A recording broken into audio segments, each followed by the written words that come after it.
Stage 4.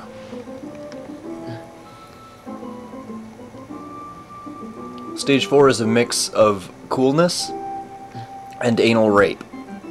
Not Ghosts and Goblins anal rape, but not far off either. Level starts off pretty cool, actually. I like the color scheme here. Dungeon appearance of it. It's kind of a change from the creepy-ass forest earlier on. And a cave. This level actually has a lot of really cool graphical effects.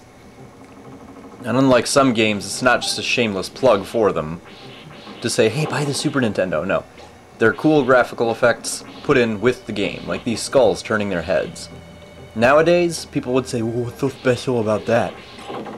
And I say to those people, fuck you. You should have grown up in the great era of video game development.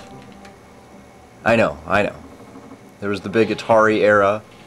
There was the revival of Nintendo after that, and the Nintendo revival was more what I got to experience. And this was just glorious for that time.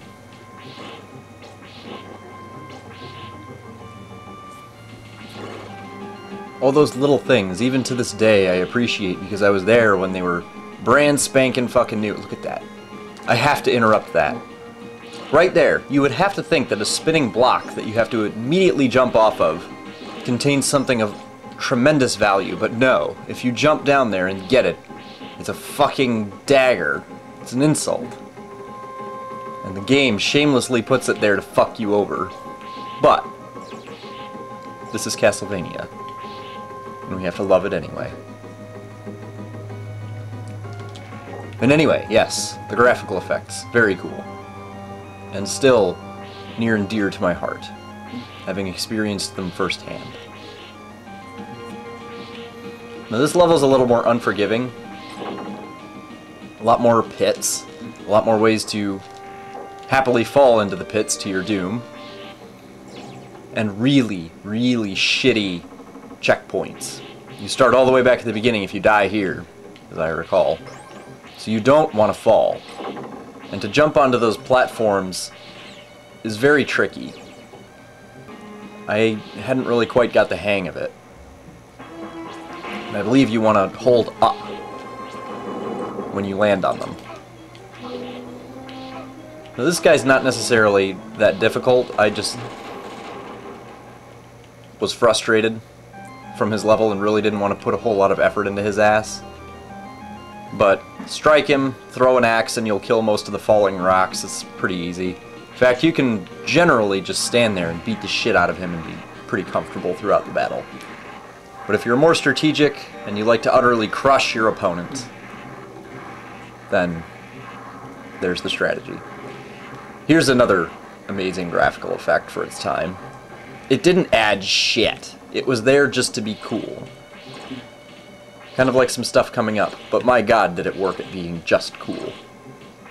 Of course, when I was a kid, I wasn't exactly sure what was going on here, so I assumed, you know, I had to jump across there into that little thing, that hallway. Yeah, you don't do that, nor do you fall into it. The room has to rotate all the way around. They have to screw their cock in around you. And then a bridge will appear. So yes, if you swing and fall into that pit there, that is a legitimate Castlevania pit. Grade A. It was approved by the FDA even, just to make sure that it was, without a doubt, a Castlevania pit.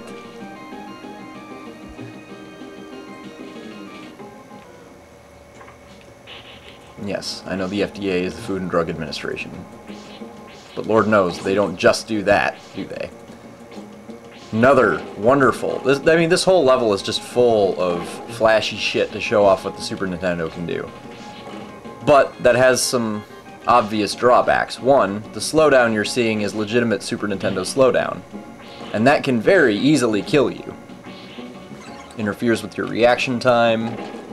It's just not necessarily all that helpful. It's also extremely disorienting for somebody like me who already has vision that's not especially good. But I still appreciate it.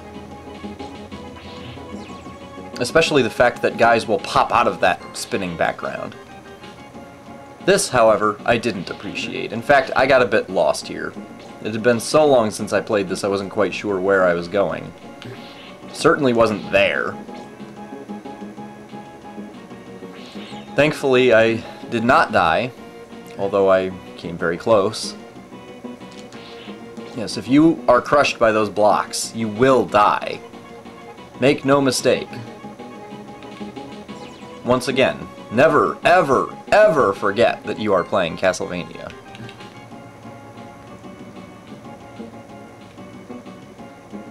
Now, I probably wanted to go down there. Probably. To be perfectly honest, I'm not sure. There doesn't seem to be any real obvious pattern to this, but then again, I didn't spend a lot of time trying to figure one out. My sole concern was not, oh hey, what's that cool open door over there? My concern was, oh my god, there are these giant-ass floating blocks that are going to crush my worthless ass.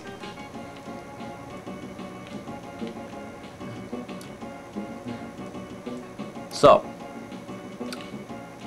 that's this level, in essence.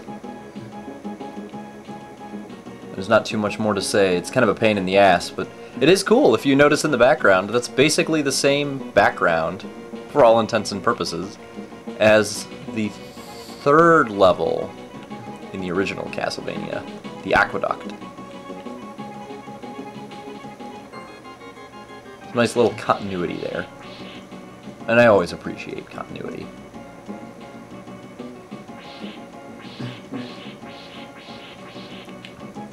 Yes, I must apologize for the boredom. I became so bored and frustrated with trying to figure out what the hell I was doing that, well, a video game character has two options. Okay, three options. He can jump around and platform, he can kill shit, or he can drop his sack in protest. I chose the latter option. For just a moment, of course. We don't want to do too much with that. Just given the fact that I saw candles in this form of level earlier, I'm assuming that this is actually further down, and you can get to it earlier. But I'm not sure. Honestly, not sure.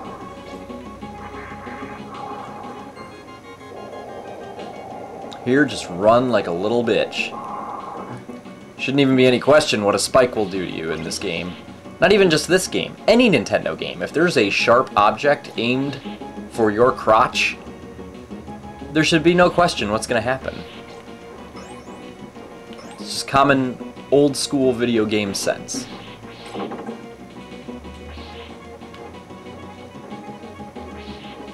But once you get past the crazy, fast-flying blocks, things just improve dramatically for this level. That excludes the next level. I actually considered this guy a bit easier than the skull creature. You just hit him and shit falls, and generally you can get more hits in on him than you can on the skull, because every time you hit the skull, then shit falls that's going to hurt you. There's a bit more of a pattern to it. This guy, just stay roughly in this spot, pound the shit out of him, and your life will be hunky-dory. Be a good blue-collar worker with a house and a picket fence, and at least one woman to screw every night.